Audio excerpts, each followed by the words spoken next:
All right, fine. We'll talk about it. Newsprint Red Option Podcast starts now. Welcome, everybody. We are live. My name is Jason Aponte. I am Andrew Pasquini. We're working. That's it. We're working over here. That's it.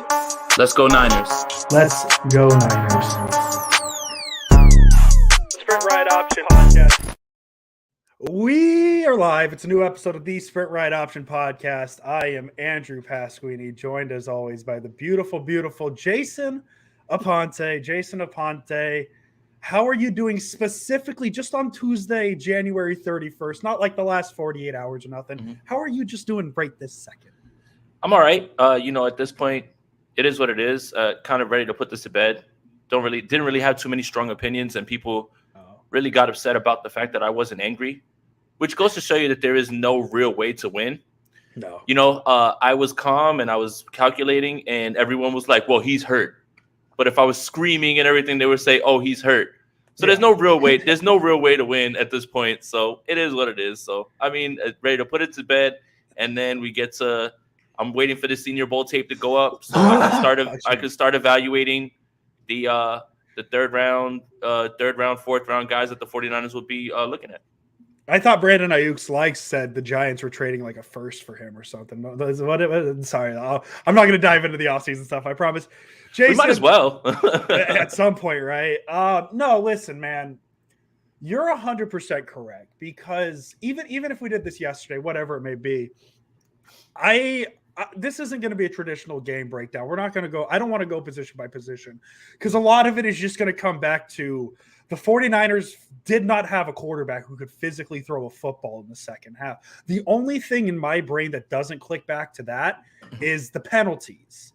And the penalties, they suck.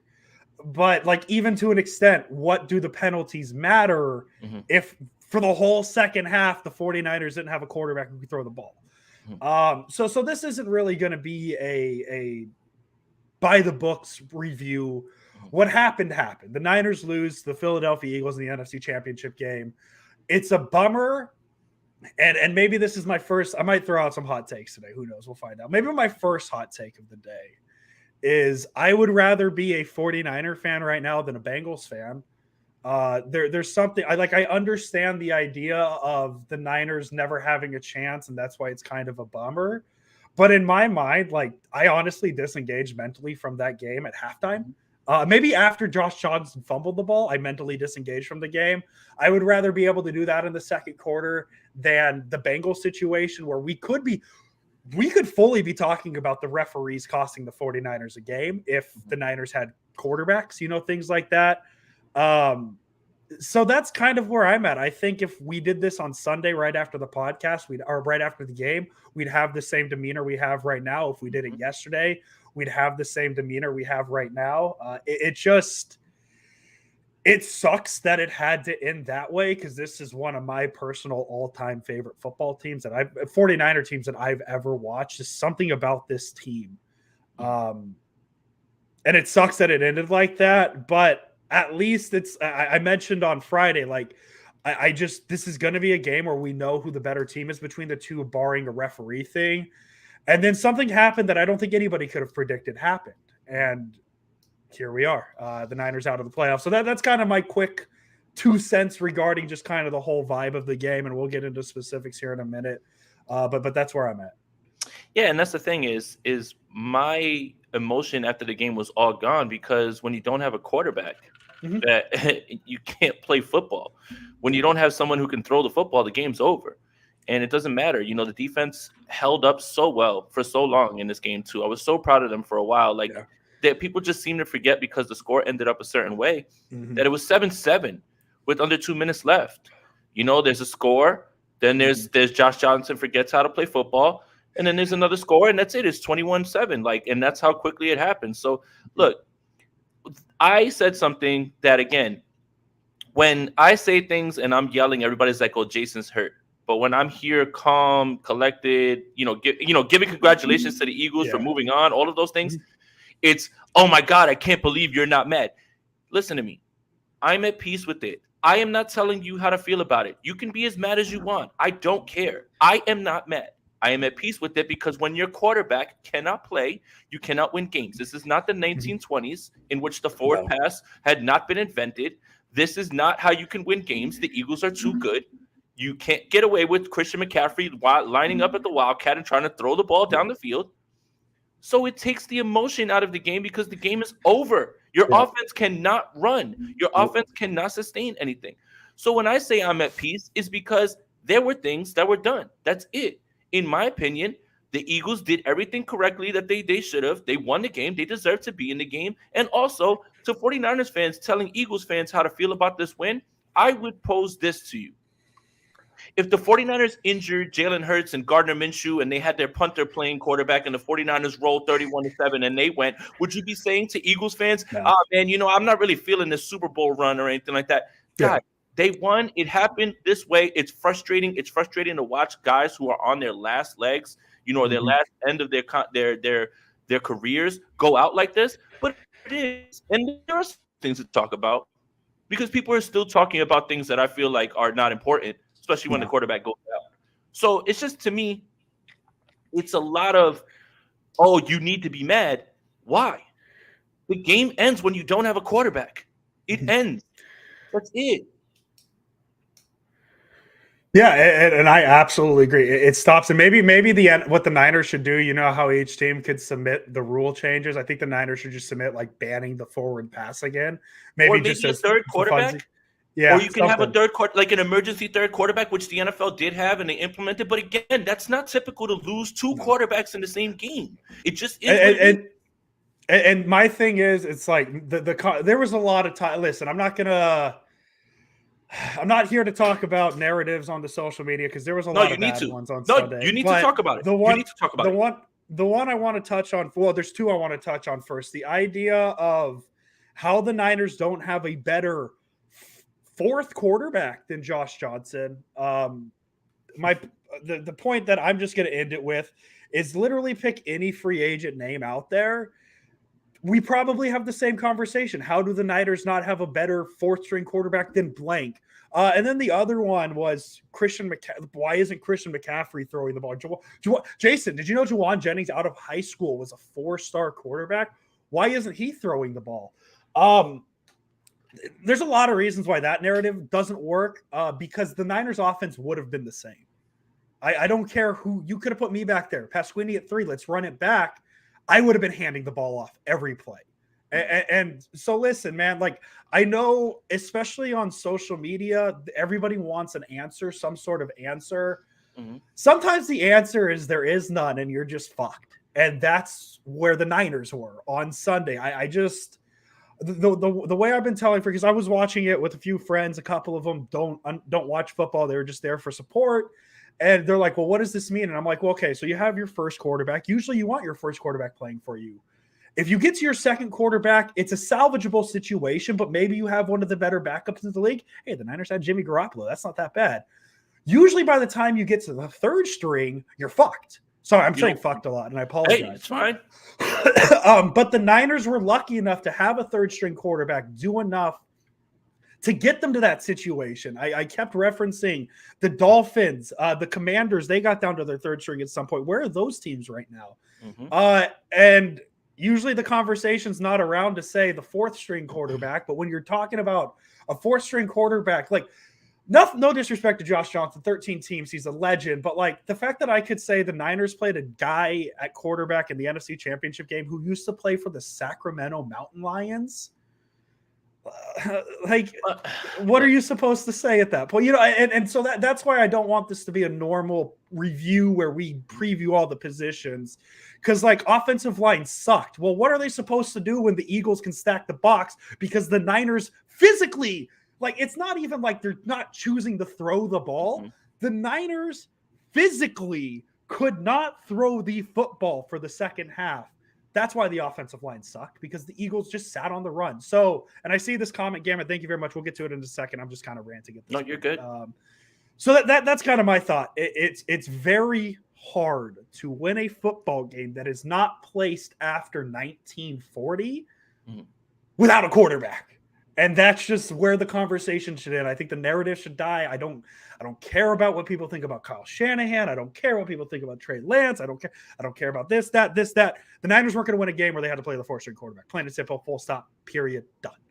And Josh Johnson wasn't prepared, man. There was so many delay of game. There was so many delay of game penalties. It looked like it was too much for him. For somebody who supposedly was supposed to be a guy who could run the offense, it almost seemed like this was the first time that he had ever heard any play calls coming in from Kyle Shanahan, because he's going like again, and they're getting delayed game after delayed game.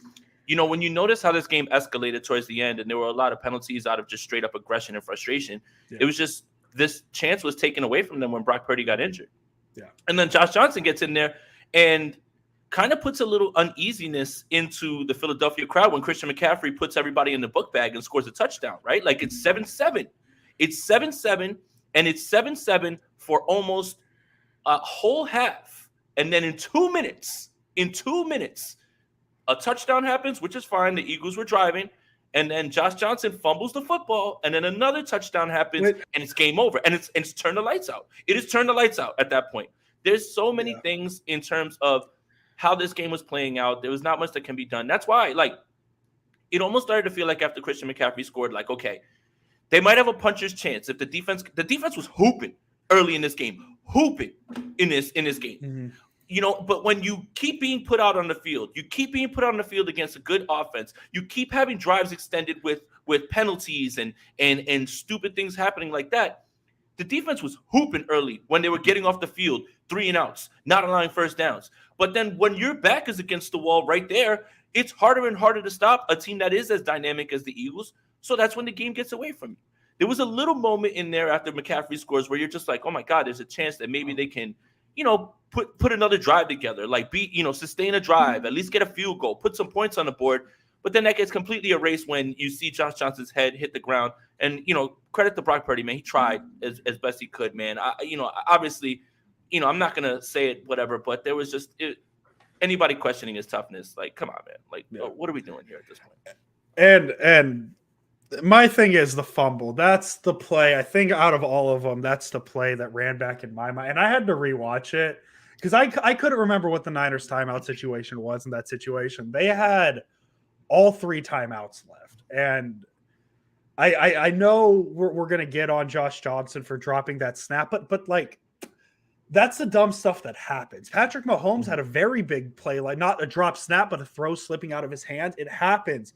My issue comes in to where he tries to pick up the ball and try and make a play when the Niners have 3 timeouts remaining where you could just fall on the ball, call a timeout. Because, I know you're trying to go down and get some points on the board, but when Josh Johnson is your quarterback and you're down 7 points at halftime, I don't know what else you could ask for. And it just really felt like the momentum of going down 7 at the half to going down 14 and a half was just that's when the game ended. I know people say the game ended when Purdy got hurt. I can live in a world where I can pretend that the Niners go down 7, they get the ball back, maybe they go down, score a touchdown. But the air was knocked out. The air was absolutely knocked out the second the Eagles picked up that fumble. They score the touchdown 3 plays later. And all right. There it is. Y'all want the heat? Let's get it. Okay, we got. Do not mention that Tyler Kroft play to me. Do not. No. And I am gonna eviscerate this play and anybody with an argument for it. Y'all want spicy? You're about to get it. Okay. Oh.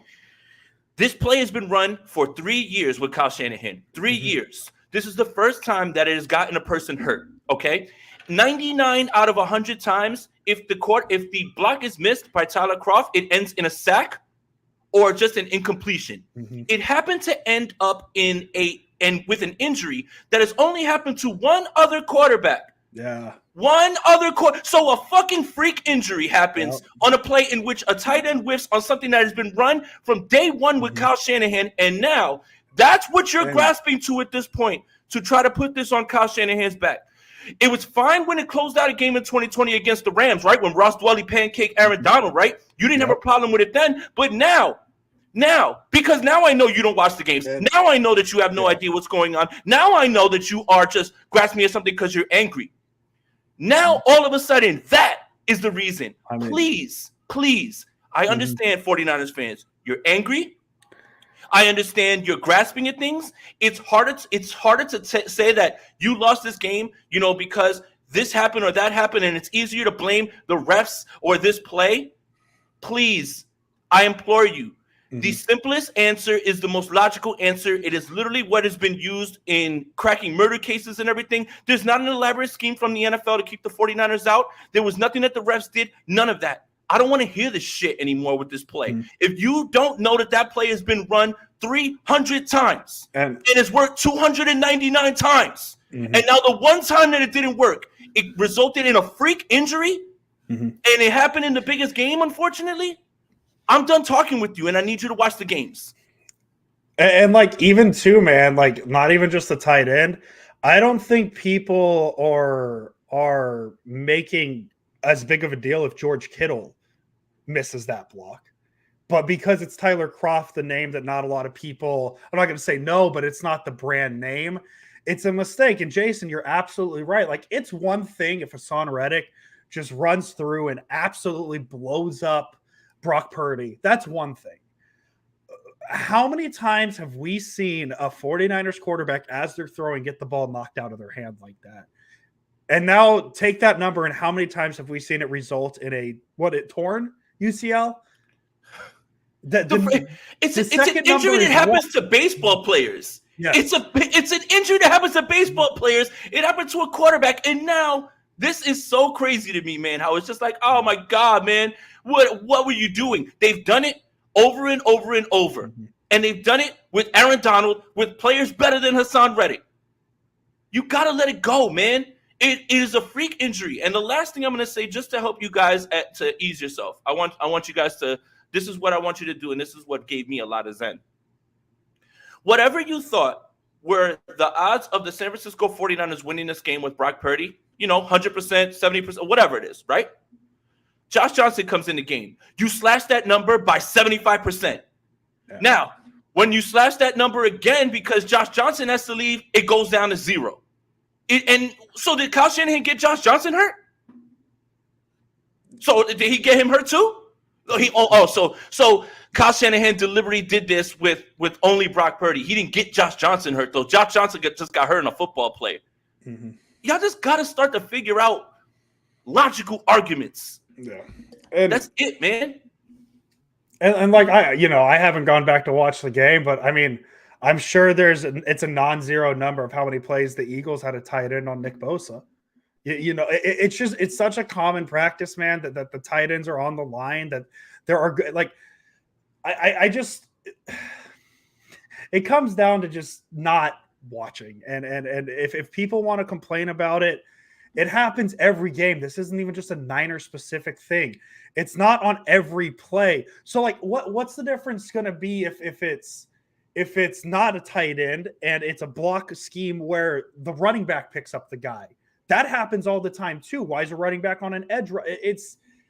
It's just such a grasping at straws argument. And it kind of goes back to the thing of people want to find an excuse to why the Niners lost this game, when sometimes the reason is just the luck ran out, the injury happened, and that was that. It happens, man. Football, spoiler, Jason Aponte, I don't know if you know this, football's a violent sport. Shit happens. You hope that it's not in the NFC Championship game where Josh Johnson comes in and you see what happens. I don't know, man. It's just injuries happen. Injuries happen. Blame doesn't have to be placed. It's the same. It's the same conversation of how the Niners used Trey Lance, and that's why he got hurt. Jalen Hurts looked pretty damn good on the ground, designed runs up the middle on Sunday. He seems to be doing pretty well. Things like that. So that's where it's at right now. My thing is this. It's easier to find an excuse with, the play caller did this, or, it was the challenge earlier in the game. The refs were screwing you. Then sometimes just saying, you know what? Today wasn't our day. The Eagles did this, and this very well, which they did. They were great on defense. They were blowing everything up, right, and pass protection. It's just easier for NFL fans to find a different way to pivot to it. And I understand. It's still Tuesday. Emotions are still very high for some reason. And it's just like, we've got to let it go. But look, let's get to this, and then we'll get to the other super chat. Whatever stuff to talk about from Sunday, yes, Jason. Right. Gammon, rank them in order: Fangio, Salah, Ryans. I'll let you go first. Fangio, Ryans, and Salah. Fangio's basically the godfather of what everybody runs at this point. They just, run something different off of that. D'Amico Ryans has found ways to be creative, and I thought he was doing a great job this game as well too. Shout out to Diamador Lenore, who had another good game. I mean, he had a clean sheet. He didn't give up one catch. So that's something that's good going into the offseason, right? You can at least say. And then Salah was very good as well too, and you can see that his defense is very well too. So I'm going to be a prisoner of the moment. Fangio is literally the blueprint that's passed down to all the defensive coordinators. They use his stuff in one way or another. Ryans has been a superstar for 2 years. He's going to be a hell of a coach for the Houston Texans. And Robert Saleh is just the guy that we haven't seen a spin out of sight, out of mind, but he has a great defense as well too. Let's see. And then Eagles had 1 and 2 at DE. Bosa needed more help. Yeah, I mean, that's fine, to say that as well too. It is true though. Samson Ebukam wasn't exactly it. At the end there, the defensive line for certain stretches got pushed around. It's what it is, man. They'll address it. It's a 17, 18, 19 game season. That guy plays so many snaps. I mean, if you didn't need any other sign that it wasn't the 49ers day, I think this is it. Ready? Nick Bosa was standing on the sideline. And he got a cleat. He got a cleat dug into his calf. It drew blood. It looked like he got shot. If you needed any other sign that it was not the 49ers day, it was Nick Bosa getting a cleat and drawing blood while on the sideline, not in the play. I don't know what else you needed to know. Like, there was a black cat on the field. Someone was poking the voodoo doll. It is what it is, man. You got to let it go, guys. Like, I get it. It's frustrating to get here and get here again and again, and for different reasons you don't. I'm not telling you not to be angry. I'm just telling you that sometimes the most logical explanation is just that it wasn't your day, and that's it. I mean, it just wasn't our day, and that's it. And that's not to discredit what the Eagles did. That's not to somehow talk down on what the Eagles are doing, because, like I said, I would ask you this question again, and for anybody that's not here, that wasn't here earlier. If the 49ers won in the same fashion that the Philadelphia Eagles did, you wouldn't be saying, "Nah, man, we gotta give the George Halas Trophy back, man. I don't want to play in the game in 2 weeks." No, it is what it is. They won. They deserve to move on. Congratulations to them. Yeah, and that's what it really comes down to. The Eagles win the game, and that's what it is. And listen, this is now the second game where of the season where it just feel like the Niners didn't have anything going their way. You go all the way back to week 1, kind of felt like the same sort of thing. Just nothing was happening well. And it's a little different when it's week 1 of the regular season and when things don't go your way in the NFC Championship game. And hats off to the Eagles for winning a game. And like, again, what are they supposed to say? Are they supposed to apologize for that? Oh, my bad. I read this wrong. Jesse, Okay. I'm not going to the Senior Bowl because I'm going to be going to the Super Bowl next week to cover that. So I just couldn't swing it. I'm waiting for the film to go up, though, so I can start evaluating, though. I got my eyes on some guys already. But yeah, man, the Eagles win. It is what it is. And the Niners, it stinks that it had to happen in the NFC Championship game. It stinks. Like, even I'll take you one further, Jason. How about the sign of Fred Warner just hurt on the second play of the game? I mean, that felt like the bad omen. Gammon, it's just I like Gammon's donation here. So many. You say you're not mad, but you sound mad. Why are you mad, bro? I'm mad because people are in here blaming Tyler Kroft and Kyle Shanahan for Brock Purdy getting injured. Again, anybody should have watched the post-game show. I was definitely calm, calm the entire time. And again, I wasn't mad. People in the comments were like, "Oh, he's so butthurt." I'm like, then I start yelling, "Oh, you're mad." I can't win, bro. I really can't win. Like, I should just do this mute and just put up closed captions or just hold up signs. Like, I don't know what else I can do. I'll be Spicy Aponte's translator. You can just talk and I'll say what you're saying. I don't know where to go from here, honestly. I feel like I kind of got the main point. Where are you going? I do. The opening drive, and the fourth down play. I want to, yeah. Mm-hmm. So I sent out something that was very matter of fact, and people got so mad that I said something that was objectively true. And I said, doesn't matter what you feel about that catch, It will go in the NFL stat book from today until the end of time as a catch. And my point was, stop crying about it. You have 3.5 quarters left of football to play. And that was not the reason your team was losing. No. And my thing was just shut up about it because it was in the third quarter. I can't believe it didn't challenge. Yeah, the quarterback got hurt. That's what you should have been more mad at than anything. It's really crazy, man. Like, everybody was so heavy into this game with emotions and everything that it clouded so many people's judgment, logical judgment. Yeah. Like, if the Eagles were going to score 7 points this entire game, and by the way, they had 7 with 2 minutes left in the second quarter, so that was their only touchdown. Yeah. If you would have said that that game was going to go 7.5, you would have taken that. So it's again, man. I don't know, man. My only thing with the catch, and I'm not. This is if there's any Eagle fans here, this is not me complaining. This is not. I promise, this is not me complaining that it wasn't a catch and the refs missed it. This is something that I've repeated. The NFL just doesn't seem to get replay right ever. Fox.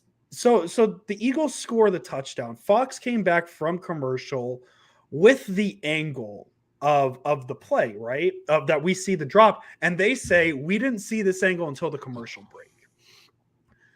I'm assuming the Niners did not have access to that camera angle as well in the moment, because if they see that angle in the 30 seconds that they get to look at the replay before having to decide to challenge it, because Shanahan has somebody in his ear watching the replay, telling him what to review. Do you think they got up and they ran faster? Even if they ran faster, say, hey, we don't have an angle timeout, whatever it may be. It's just, if the Niners see that angle, there's no way they don't challenge that. And so if Fox is saying that we didn't see the replay until after the break or during the break, when did the Niners get to play? And this is a conspiracy. Maybe it's my conspiracy thought, tinfoil, OG meme for the Sprint Red Option podcast, the tinfoil hat. Mm-hmm. But if Fox isn't getting the replay, when does the Niners get the replay? And I just feel the NFL, once again, I don't care about the catch. The catch didn't cost the Niners the game. I don't care. This is not me complaining about it. I just feel like every week there's some sort of weird rule where the NFL just doesn't seem up to date on certain things. Even to like the play in Kansas City, the redone third down play. Like, I just feel like weird things happen like this all the time with the NFL. I don't know. I don't know where I'm going with it. The catch didn't change anything. I think the only argument you can make on the catch is maybe if it's ruled incomplete, the Niners start the ball at the 35. Maybe the play call doesn't happen. Maybe you have Purdy the whole game. But that's a rabbit hole we don't need to go down, because that's not the rabbit hole that happened. We live in the universe where it was ruled a catch. The Niners didn't replay it for whatever reason. And what happened. I'm not going to play the rabbit hole game, because hell, I can make an argument. Maybe if the Niners win the opening toss and start with the ball, they're the ones winning 31-7. You know what I mean? I don't want to play the what if game. I have a general issue with how the NFL does certain things with replay, and that's just kind of where I'll leave it at. That's the only argument maybe I'm willing to accept with that, right? Is if that turns into a stop, you get the ball there, who knows, maybe things go a little bit differently. Again, but realistically, when you look at it, it was one drive. That was the only time they had scored until the end of the second half, when the Eagles scored again, and then Josh Johnson forgot how to play football and they scored again. So like the defense was great. Like up until that point. And even too, how many times like I know that it was a first drive touchdown, but like how many times have we watched the Niners defense get walked on in the opening drive and then just figure it out and not give up another point? Like, it happens all the time. LeBron had a bad blown call. NFL has them. It's a problem across the board. What's the solution for all fans to get it correct? Replays aren't enough. I don't know. The Wild Wings, so they could press that button. Yeah, that exactly. No, listen, man, I'm not going to act like I have a solution. A lot of my issues kind of stem, and this is something I've told Jason before. He's probably tired of me talking about it. I tweet about it a lot. My issue is how the NFL spots balls on the field short of that, because like I don't watch tennis, but like tennis has replay that shows you exactly where the ball bounced. I watch soccer. I don't know if you know this. I watch soccer, Jason. But they have technology to show exactly where a ball is or exactly where a player is for an offside. But the NFL, to spot a ball, uses two 70-year-old guys 60 yards apart from each other to pinpoint the exact blade of grass that the ball landed on. Like, it's things like that like I don't have an answer. I just think the NFL, like even a sky judge who has access to all these replays right away to tell the refs, hey, you got that call wrong, just blow it, say, hey, we got it wrong, run it back, whatever. There's ways to make it more. I guess the issue is more streamlined, and the NFL doesn't feel like they have it. So that's my issue. And then Joe E, can we realistically sue Jacoby Brissett, or what other vet would you guys This is want? A good. See, you know what? All right, look, we're gonna take this one, right? But 30 minutes, that's it. I think you guys understand where we stand in this game. Do we want to do like a truncated 3 stars? I feel like pulling 3 stars is a little hard. Yes. So my number 3 star, he didn't throw an incomplete pass. 4 for 4. Brock Purdy. And I know it sounds memey, but he didn't go to the tunnel because it was probably one of those things where it's like, listen, worst case scenario, if Johnson goes out, I'll be quarterback. I'll do what I can. Mm-hmm. A torn UCL, and I mean, I'm not trying to make a comparison between baseball and football and who's tougher, but if you tear your ACL in a baseball game, which it happens all the time, your day is done. Mm-hmm. Your day is done. You're not pitching.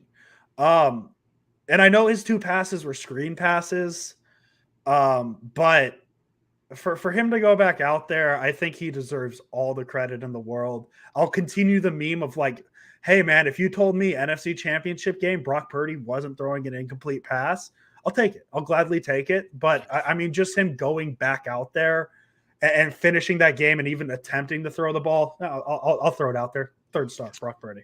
3rd star, Charvarius Ward. And spoiler alert, all of my guys are going to be secondary guys. I mean, 125 passing yards allowed. If you would have told me that at the end of the game, I would have said the 49ers completely rolled to this game. Charvarius Ward, shout out to you. Good game, buddy. You definitely had your hands full against Devonta Smith and A.J. Brown, who are a terrific wide receiver duo. My 2nd star is Christian McCaffrey. He gave me like 3 seconds of joy. That was cool. The run was a nice little feeling. Cool. Mm-hmm. I felt pretty happy. I felt joy in that moment when it felt was lost. I gotta amend mine. That's gonna be my first one. Yeah, so I take it back. So I'll go Christian McCaffrey as my 2nd star. I'm not even gonna give you. I don't care about his numbers, man. Yeah. He made me feel good for that one play. Mm-hmm. Yeah, man. What a season from Christian McCaffrey. Can't wait to see what it looks like next year with whoever the quarterback is, and that's where we're gonna kind of pivot. But I'll talk about him at number 1. Number 2 for me is Diamador Lenore. Yeah. And what I want to talk about is something that's a little bit positive, if I can, 49ers fans. When you look at his playoff run, that's 3 straight weeks of him playing very well. And that was something that everyone was concerned with. I mean, he had a clean sheet, didn't allow a catch. And he also tackled very well in this game. So, again, we kind of talked about it. Diamador Lenore building up a bunch of confidence going into next season. Kind of knows that he could play on the big stage. Who knows? Could send him up. So I got Diamador Lenore number 2. I bet you didn't know he didn't give up a catch. Oh, Jesse. I like that. I kind of want to go Trent. I wanted to talk about Trent for a second, but he's not my number 1 star. I'm just going to go to the defense as a whole. I know you have the secondary individually. I know 31 points doesn't look great. The Eagles had the ball for 15 minutes more. They ran 25 more plays. Obviously the score is what matters, but if you look at the individual, Jalen Hurts threw for 121 yards. He didn't beat the Niners. Mm-hmm. The Eagles ran 3.4 yards per carry. They didn't beat the Niners. 72 plays. 72 plays that defense was out there for different reasons. Punt, running into the punter, 15 yards, face mask, off the field, pass interference, all of these things set drives up and kept them going when the 49ers got stops. Man, I have no problem with the defense. The defense was put in a terrible position because the offense could not sustain drives, and they had to run back out there play after play. They were giving it everything that they could, and they just boiled over with frustration at the end. The Niners had 4 drives in the second half, go for a combined 47 yards. That took a combined, let's call it 5, 9, 10 minutes. Niners 47 yards, 10 minutes of possession in the second half. Nobody's going to win. So yeah, I'm going to go. I'm going to go to the defense just because, like, it's an impossible situation, and that's what it is. Yeah. And Christian McCaffrey for me, man. I mean, look, the guy put everybody in his backpack. He got the stadium a little uneasy when it tied 7-7 that you could hear a pin drop in that stadium when he ran over, Darius Slay and he ran into the end zone. So Christian McCaffrey, man, everything and more, everything that the 49ers were, looking for in this trade. Incredible season, Christian McCaffrey. And, you get your Pro Bowl now. You and Tyler Huntley, very much deserving Tyler Huntley, by the way. Derek Carr, going back to Vegas. Now don't tell me the NFL is not. Do you think he's going to wear a Raider logo? Like that's my big question. He better. But yeah, Christian McCaffrey, man. Thank you for the season, man. You were incredible. Worked every pick this year and more. And can't wait for you to take the off season off, get ready, and come back, and that'll turn us into this conversation right here. So Joey asked, and we might as well talk about it right now because we had literally told everybody, I don't want to talk about this until the offseason. Well, now this injury to Brock Purdy is forcing this discussion to happen now. You have to talk about it now, okay? So it's all good. The gatekeepers are allowing you to talk about it now, guys, okay? We can talk about it now? Okay, we can talk about it now. Yeah. That's sarcasm. That's sarcasm, by the way. Yeah, and even too, this quarterback conversation is less fun because I thought it would be Purdy and Lance, and now, I guess the comparison, the Warriors fans remember the finals against the Raptors where Clay, I think it was his Achilles, he tore, and now it's not an injury where we're talking about it sucks, he's out this game. It's now is Purdy even 6 months? Is that the timeline he's going to be 100% ready to go? Well. Or is that the timeline he's throwing the ball? There's just a lot of questions. I don't need answers right now. It's too early for it. Oh, well, no, I got the answer. Go ahead. Oh, you got I'm ready. So this is the thing, is 6 months is probably your bare minimum, right? Ian Rappaport was on Pat McAfee today saying that if the surgery takes, because the difference between the two surgeries is one is a repair, one would be a reconstruction. A repair puts him on that 6 month timeline, in which he said they can bring him along slowly in training camp and then ramp him up into the season, right? Still gives Trey Lance a clear look at having all the reps and being the guy and developing, right? Yeah. The other part is if it's the Tommy John surgery, which is full-on reconstruction and knocks him out for the year, right? It knocks him out for the year. Now, there is another surgery that may take place after the initial surgery to clean it up, which would also put him in this 6 to 9 to 12 month, area. So this is the frustrating part about this. First of all, I'm sick for the kid because of how well he played. I'm sick, absolutely sick to my stomach for Brock Purdy.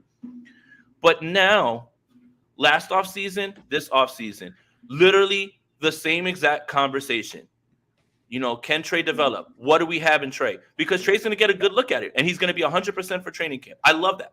But the Brock Purdy thing, it really hinges on how the surgery goes. Mm-hmm. He's still deciding whether to have the surgery, but how well he bounces back from the surgery is going to push the 49ers into a spot where Joey right here is asking, can we realistically swoop Jacoby Brissett, or what other vet would you guys want? Jacoby Brissett, Andy Dalton, all these guys that are vets that you don't want to see start a ton of games that you can depend on in a spot start.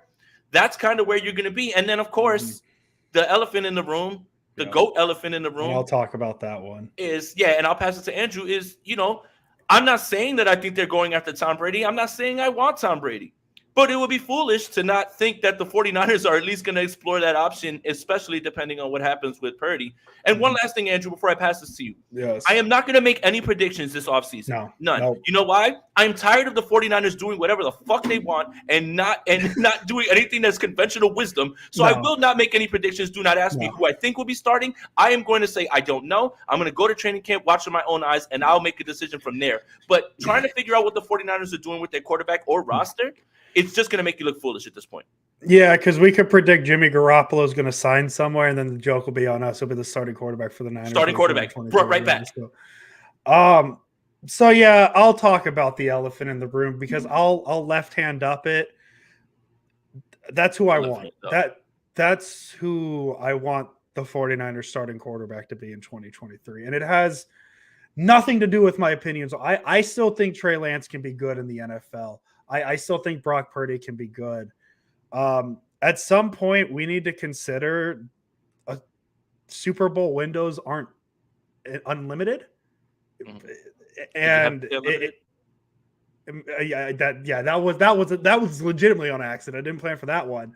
But Super Bowl windows can be limited. And does Kyle Shanahan, does John Lynch, do they want another year where we're talking about like, well, is Trey Lance that guy? Do we want to find out?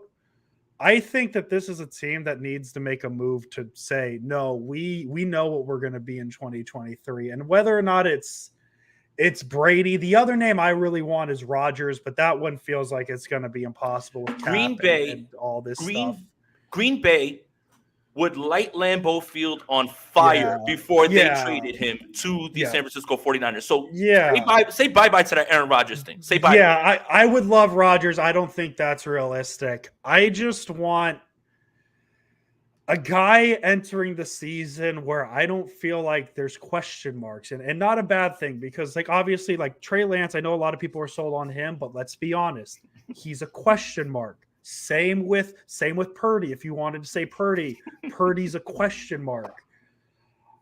Brady is not, and I know Brady wasn't good this year. I get it. I'm more in the camp of chalking it up to they had a bad offensive line, and Todd Bowles isn't a coach.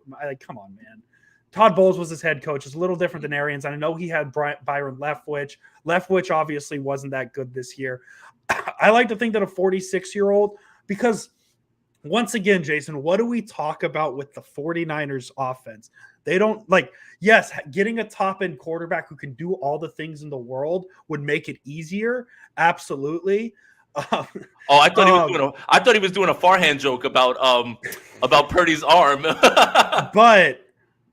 But my thing is all you need in this offense is a point guard, not to turn the ball over. And is there anybody you trust to be able to run an offense? I don't care how immobile he is at this point. 46. That Buccaneers team had no business being in the playoffs this season. Whether it's Brady's fault or not, I don't know. I would like to at least find out what Tom Brady looks like in this offense. And if it's for 1 year and the night, come on, man. I'll say it right now. If the San Francisco 49ers sign Tom Brady, they're winning a Super Bowl next season. Unless he gets hurt, and then we have the same dumbass conversation we always have, Wow. But if he does not get hurt, the 49ers are winning a Super Bowl. And then from there on out, I don't care, man. Run Trey Lance. Run Brock Purdy. Go sign a third-string quarterback. The Niners got one. That's all that matters. So that's my stance on it. It's nothing again. And I see who's blocking. Dog, the Niners offensive line was good this season. We are judging them in a game against, I don't give a shit if it was 47 sacks in 14 games. It's a historical defensive line in a game where the 49ers physically could not throw the ball. Of course the offensive line looked like shit because the Eagles knew what was coming up. So listen, I know people don't like McGlinchey, but the Niners offensive line was fine. It was good to find the whole season.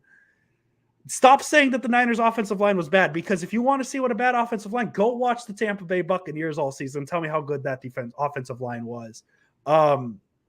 So yeah, man, I'm just tired. I'm just tired of falling short. And there is a name available in Tom Brady that I don't think you fall short with.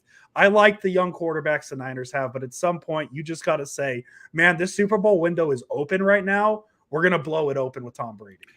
Well, and then, look, again, I'm not advocating for Tom Brady, because I do think that a lot of what's hinging on this is going to have to do with how severe this injury is to Brock Purdy. Yeah. But for the people wondering about money, Tom Brady's not coming here for no $30 million. Not happening. Not happening. He'll take the super hometown discount for one last ride. And I mean, again. And I mean, didn't the Niners too? I saw the headline. Didn't the Niners, I mean, not just the Niners, but every team, didn't they just automatically get $20 million in cap space? He did, but also you have to think about this, right? It's a simple argument for a convoluted answer, I know. But McGlinchey, Ward, all these guys, right? We don't know who's coming back, whatever. We can get into that. That's going to be something for later on. But I mean, Brady's not going to say, hey, I want to come win a Super Bowl with you guys. If this is possible, I want to make sure I reiterate, I do not want Tom Brady. I'm going to disagree with my friend here. I do not want Tom Brady. But what I'm saying is, if that does happen, he's just going to pull up and just say $1 million and then give me 10 more if we win the bowl. And that's it. Like he's already got more money than he ever needs in his life. So, I mean, again, a lot of this hinges on Brock Purdy and how severe the injury is. So yeah, and then real quick, Amin said, "So what if they get Brady and it doesn't work? Then it doesn't work. It's the same result as this season. It just felt like they put a little more effort towards it." It's, and it is somebody that said something in here about, how much longer to push Trey back, and that is a discussion that we need to have. But there's a lot of discussions to be had Right. in a few weeks, which we will have all of them, I promise. I will take this one from Beast Mode Gaming. I came from the multiverse. Kyle challenged the catch in reverse, and because of that, Purdy didn't get hurt, and we won. Move on, guys. Still bang bang. Man, what multiverse is that? Which Spider-Man is it? Which Spider-Man is in it? Gammon says, shout out to everybody donating like PBS. The channel grows from contributions and viewer support. We're all here for the spicy, but more for the faithful. Shout out to Gammon. Shout out to the Mod Squad. Gammon says also, at Wanda says, let's go get Lamar. Thoughts? Lamar's going to want to get paid. And, it sounds like the Baltimore. And that's going to be a fully guaranteed contract situation. And he's going to get franchise tagged. Then if he forces his way on a trade, I don't think that's something that would be happening. I mean, I'd love to see Lamar over here. I would love Lamar. I would take Lamar before Brady in a heartbeat. Yeah. I love Lamar. Absolutely. I think it's incredible. And then can we afford Lamar and Bosa? The answer is probably no. Which Bosa, though? Because I wanted to talk about that. Christ. That's what we're doing. I don't think so. Hey, man, he looks pretty good in red and gold on Sunday. Just throwing it out there.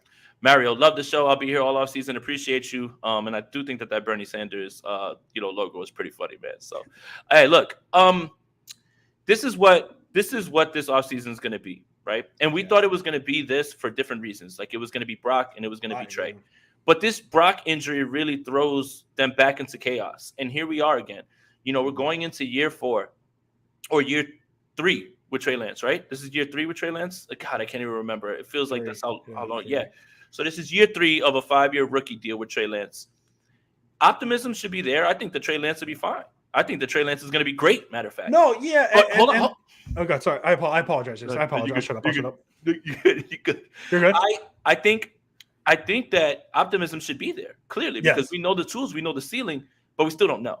And that's it. Like we're doing this song and dance again in the offseason of like, can he take the next step? Will he take the next step? And we're gonna have to go through training camp reports of, well, he had a shitty day today, or he had this play and he had that throw. It's literally like last season all over again now. And I think that's the most frustrating part, is that we are in year 3 of Trey Lance, and we largely are just hinging our bets right now on what we think he can be, as opposed to solid evidence of what he is. And the same could be said for Brock Purdy. I mean, 7, 8, 9 starts. That's nothing to just say, oh, my God, he's already the guy. Now, has he shown some stuff passing that Trey hasn't? Sure, but none of this is all a guarantee. So it's just, again, the uncertainty of doing this song and dance again in the all offseason. I think that's what's got 49er fans frustrated, and I feel them. Yeah, and that's again, I'm not against Trey Lance. I don't want that to come off this way, but it is like I'm so tired of the unknown of what is Trey Lance, and like I feel like Brady, whatever name you want to throw out there, kind of takes that unknown away a little bit. And I think that might be what Shanahan wants at this point, but who knows? Maybe it is Trey Lance, and maybe the Niners win a Super Bowl with Trey Lance. I think that'd be the best case scenario for a lot of people out there. So it is what it is at this point. And listen, all this is at this point, we're 2 days removed from the NFC Championship game. This is all rumor, and it's all going to be rumor for a while. We're going to talk about it all coming up. But in terms of the quarterback stuff, like it is what it is at this point.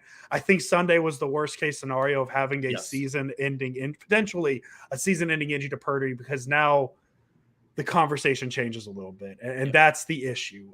So we'll see, man. Listen, it's a bummer the season ended on Sunday, but I mean the quest for 6 stays unquenched, I guess, and I guess we just have to keep throwing it out there. Just quest for 6 until it happens, I guess. Who do I have to petition, speak to, pay to change that? That needs to go. That's something I've said for the longest time. But I don't know. I don't know if we should put this one up. Let's see. I don't know why. Oh, Gammon, thank you for the generous donation, by the way. I don't know why. Thank you for the donation. No, we appreciate it. I don't know why, but fans take exquisite pleasure in watching Niners Nation writers eat a slice. Oh, okay. Sorry, I thought Gammon was saying. I was like, Gammon wouldn't say that. Okay. Beginning of season, when were you wrong? For me, I was pleasantly surprised by our pass blocking. Yeah. Beginning of the season, where was I wrong? Dre Greenlaw, being worried about him. I would say Jake Brendel. I would say that. I think Jake Brendel. I think that's the last time you probably see him, and I think you're probably going to see Nick Sakel. next year, take that job, for a lot cheaper. But Jake Aaron Banks was good. I mean, he wasn't good. I know we don't. I just want to throw this out there. I know that PFF isn't the Bible. PFF gave Aaron Banks a 0 pass blocking grade. 0. Him and Spencer Burford both got 0s on Sunday. Like, I know what the process is. I've explained it a few times on here because PFF grades are largely subjective. It just boggles my mind that they were able to find a way to get 0. But having said all that, Aaron Banks was very good. I do think the offensive line is something that I was a lot more worried about. A lot of people were more worried about. Obviously, in this game, everybody's going to say, well, you should have been worried yet. But you don't get to this game if the offensive line played like that every single week, right? So I would say that, and I would say Greenlaw more than anything. I thought Greenlaw had a great season. I thought this was one of his worst games of the year. He was over-aggressive. He committed some penalties that kind of popped back up. But for the large part, Dre Greenlaw earned every single amount of that extension that he got. And shout out to John Lynch for signing it before because he could have asked for more. Yep. Hufanga, we're a little bit wrong on. Definitely the first half of the season. There were some things we were wrong about, but hey, that's the nature of this. I'm totally cool being wrong on this stuff, especially if we're wrong on them being not great and they end up being really good, because that's just good signs for the Niners, right, Jason? I'm sad. This is the part. This is the part of the podcast I wasn't looking forward to, the goodbye, because honestly, man, this was one of my personal favorite 49er teams of all time. It was fun. It was fun, man. I would not trade this season for anything. I know it didn't. It ended in the way that we're a little bit used to at this point. But something felt different about it, and maybe it was the Purdy thing. Maybe it was the defense just being peak what we've seen. But man, it's a little sour ending it like this. It's a bittersweet feeling. What a wild, crazy roller coaster, fun season. But here we are again. Yeah. And the thing is last year, I had to walk out of SoFi, and obviously couldn't get to do an instant reaction because I had to get ready to get on a plane, go to Mobile, everything, right? And I kind of had a day to let it sit and be that, because I don't know what my emotions would have been coming out of that game. I have such a largely different feeling of this game, and it's two things. It's one, you can't win games when you don't have a quarterback that can throw footballs. That's something that I learned, if you guys didn't learn that.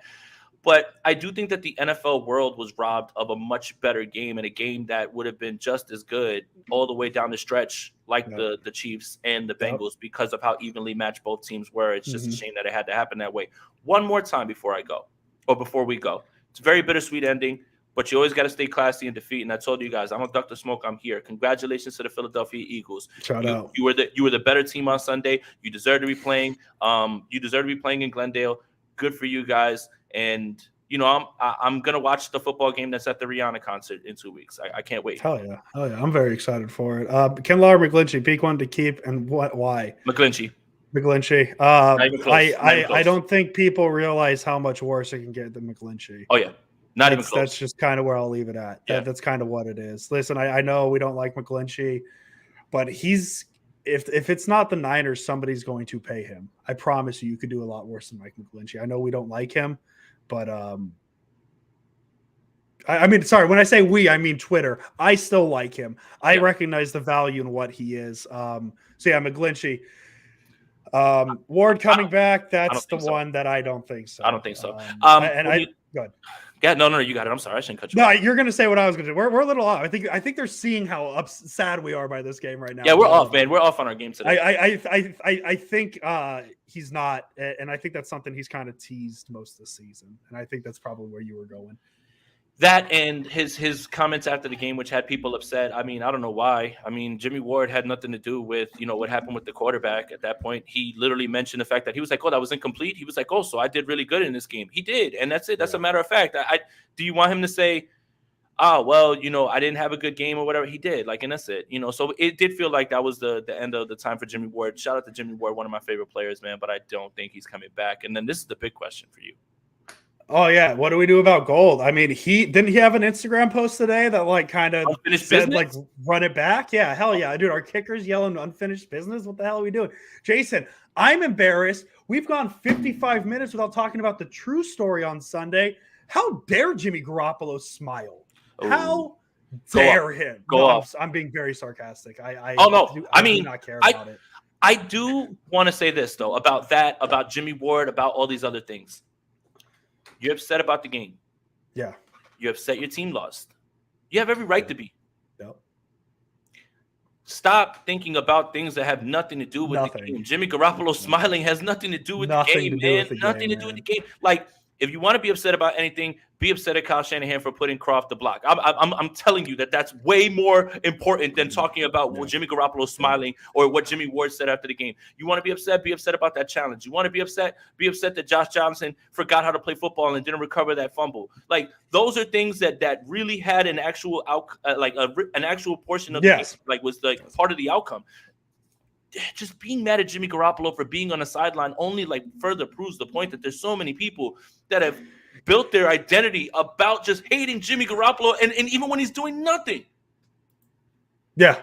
I just things like that just prove to me that people want to go on social media to be mad about whatever. Like, I don't know, getting mad about Brock Purdy not coming back in the game. I never understood it. People just want to be mad online. He smiled, like I don't know, man. Like, I don't know, dude. Like, build the statue of Trent Williams too. I want to get that thought out there. Yeah, too. I love Trent, man. Oh, Josh, is Brock Purdy soft? That's my friend. We've been talking about it. He knows what's up. I know. I know. Gammon, last question. Last movie you saw, favorite movie of all time. Last movie I saw, I don't know, man. I don't watch movies a lot. I just saw a movie. What movie? I saw You People on Netflix. That's how I want to watch it. That's on my list. I think that movie gets a lot of hate. Sure, at the end it got a little cheesy or whatever, but I thought it was awkward and funny. I had no problem with it. It's a good movie. Like every Jonah Hill movie. It's a good movie to watch to kill some time. Favorite movie of all time, Gammon. This is a loaded question because I'm a big film guy. 1 week it could be Whiplash. 1 week it could be Casino. 1 week it could be The Departed. I'm a big Scorsese guy. 1 week it could be Inglourious Bastards or Django Unchained. I'm a big Tarantino guy. I'll settle on Whiplash just because whenever I'm feeling down in any way in terms of like content or like trying to find motivation, my favorite quote in any movie is from J.K. Simmons, who's actually like a terrible person in the movie, by the way. Spoiler alert. But he tells Miles Teller, there are no two words that are more harmful in the English language than good job. Good's not good enough. Be great. Good job is the thing that's going to get you to stop working. So anytime that I ever need any sort of like pick me up to like do content, like right after this, I'm transitioning right to Senior Bowl. Senior Bowl films up. Let's start looking at offensive tackles. Let's look at safeties. Let's look at running backs. Let's look at wide receivers. All that stuff. But sometimes when I need that pick me up, that's what Whiplash is right there. And he says Above the Rim. I love Above the Rim. And Above the Rim, I think, is on HBO Max, by the way. So okay. I just watched it the other day. Yeah. I'm not a movie guy, so I honestly I can't think of my favorite movie of all time. I love all these answers that we're getting here.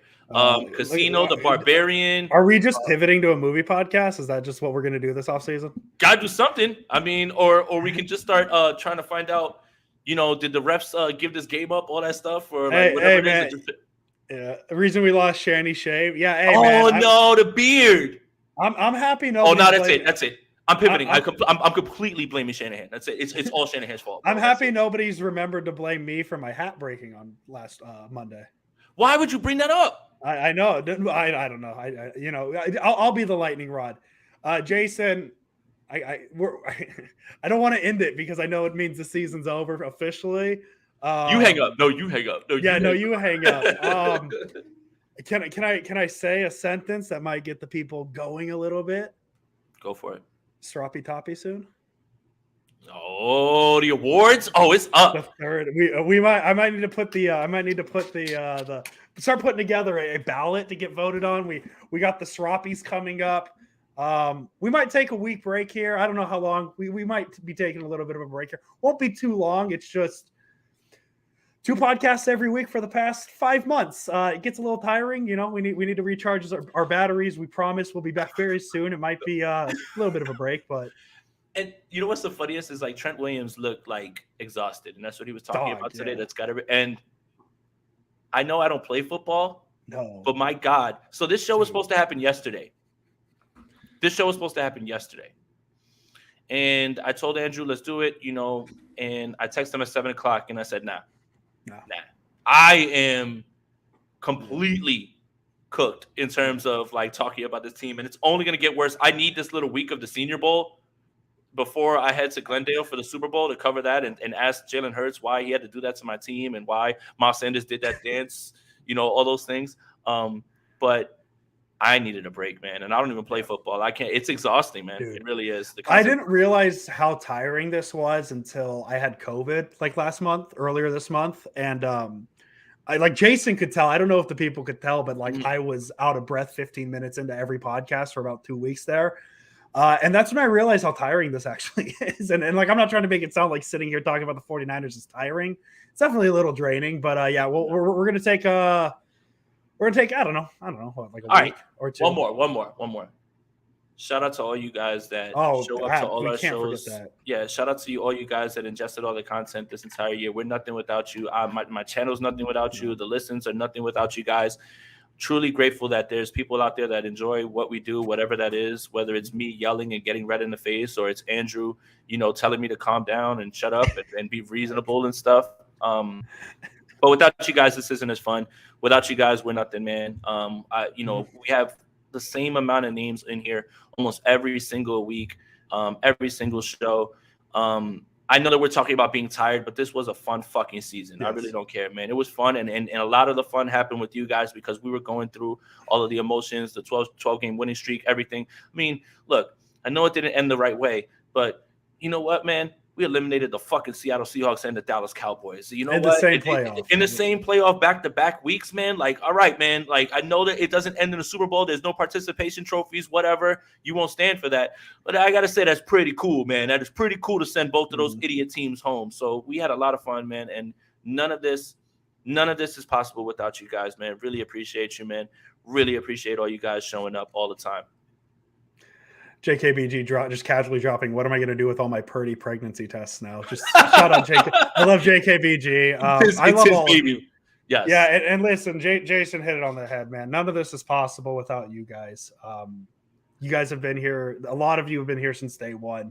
And to see the numbers increase every week like they have been for us and seeing how many conversations we get in with these. I mean, I met Sin at the Niner game I went to because of this little podcast, things like that. And I don't know, man. I'm just so grateful for not just this season, but everything this podcast has done, not just for Jason, but for me as well. And man, I'm gonna miss this team. Like I think that's like where the bummer comes in is because I love talking about this team, specifically this team, and we're not going to see the 2022 Niners again. And that's the sad part about it. This was such a good Niners team. But listen, guys. This podcast is impossible without you guys. And I love each and every one of you. I know sometimes we get in arguments. At the end of the day, it's just football. Well, I get into arguments with some people on Twitter every so often and in the chat sometimes. You know what I mean? But none of it's possible without you guys. And we really, really appreciate each and every one of you. And we hope to continue to give you guys the best content we can. And we have some plans for the offseason. I'm going to talk to Jason about after this to try and get you some good content. But we appreciate it. Just a little bit of a preview of like what's going to be going on. Obviously sprint right option is going to be once a week probably at this point, but this week is Senior Bowl. I do have to look at 3rd and 4th round players that can possibly fit. Talk about that. Right after that, I will be at the Super Bowl. So, I mean, I know you guys don't want to hear me talk to Eagles and Chiefs players, but maybe you'll tune in for that. We'll be able to do something like that. Also, there's NFL honors coming up, so we will be able to talk about, Nick Bosa, Defensive Player of the Year, all of those things. Then right after that is the Combine, and right after that is the draft. So there is stuff that, I'll be covering, Andrew's going to be covering. We'll still have the content coming. Just going to be far less frequent just because there's, and you know what? It might be emergency pod season, like when Tom Brady goes and he invests in Rice-A-Roni, the San Francisco treat, and everybody just loses their mind and says, that's it. Brady's coming over here, like all that stuff. So, I mean, look, it is what it is. We're going to find many ways to keep you guys entertained. And, we may argue, we may fight, we may bicker. We're all friends. We're all family. Appreciate you guys. Yeah, we appreciate you guys. Gammon, thank you for the donation. Should have brought Chris Sims out of retirement. That's a possibility. He should have been the 4th quarterback.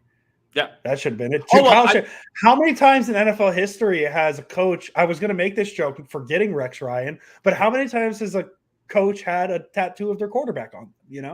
Well, and then I remember a shrine. So the Brock, Trey, Rodgers, Brady, Lamar, Jimmy, Sudfeld, Beathard training camp battle is going to be a movie. It's going to be a movie. I can't wait. I just think you got to get roses and make it like a Bachelor style thing. I love that idea. I really do. So, Jason, for the final time for the 2022 season, Jason Aponte, as always. Let's go Niners. Love you guys. Let's go Niners. Run it back. Avenge season. Welcome, everybody. We are live. My name is Jason Aponte. I am Andrew Pasquini. We're working. That's it. We're working over here. That's it. Let's go Niners. Let's go Niners.